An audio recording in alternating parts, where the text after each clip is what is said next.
আজি মৰ্ণিঙে market gap up open হৈছিল। Gap up open হোৱাৰ পিছত এটা ধুনীয়া এটা ডাউনফল এটা আহিছিল। তাত মই দুটাটা স্কেল্পিং কৰি অলপ টকা বনাইছোঁ, নবনোৱা নহয়। কিন্তু মেইন যিটো একচুৱেল প্ৰফিট ৰেট মই এতিয়ালৈ ছেটআপত পোৱা নাই। এই যিটো কেণ্ডেল, ইয়াতে এটা গ্ৰীণ কেণ্ডেল হ'ব লাগিছিল। যদি এটা গ্ৰীণ কেণ্ডেল এটা হৈ গ'ল হয়, তেতিয়া মোৰ ছেটআপত ট্ৰেড আহিলে। কাৰণ এই গ্ৰীণ কেণ্ডেলটো হোৱাৰ পিছত যদি মই ট্ৰেড ল'লোঁ হয়, আৰু যদি ইনকেছ মোৰ এগেইনষ্টত ট্ৰেডটো গুচিও গ'ল হয়, তেতিয়া মোৰ লছ লিমিটেড ওলাব হয়, বেছি লছ নহ'ল হয়। মই জানো মোৰ কিমান লছ ওলাব হয়।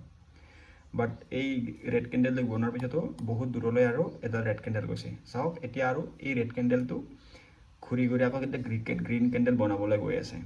মানে মষ্ট প্ৰবাবলি এনেকুৱা ডাঙৰ এডাল ৰেড কেণ্ডেল বনাই এটা গ্ৰীণ কেণ্ডেল বনায়। একদম কিয় বনায় কিয় নবনায় সেইটো মই একচুৱেলি এতিয়া ক'ব নোৱাৰিম। এইটো এটা বহুত দীঘলীয়া এটা প্ৰচেছ হয়, এইটো পিছত গম পাব। এতিয়া ইয়াতে এই যিটো আছে, ইয়াতে এটা হেমাৰ বনাব পাৰে, ঠিক আছে। হেমাৰটো বনালে এইটো হেমাৰ আইকনটো ফেক হ'ব। এইটো হেমাৰ আইকনটো কোনো ওপৰত নাযায়, কিন্তু জাষ্ট অলপ 50-100 ভিতৰত হয়তো ওপৰত মুভ কৰিব পাৰেও, তাত কোনো সন্দেহ নাই। কিন্তু আল্টিমেটলি গৈ থৈ কিনে মাৰ্কেট তলতে যাব।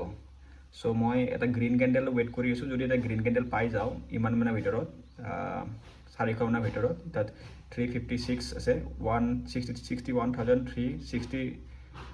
360 চামথিং আছে, আৰু মই 400লৈকে 61,400লৈকে মই ৱেইট কৰি আছোঁ। 400 মান পোৱাৰ লগে লগে মই ট্ৰেড ইনিচিয়েট কৰিম, আৰু মই এটা লং টাইম ৱেইট কৰিম।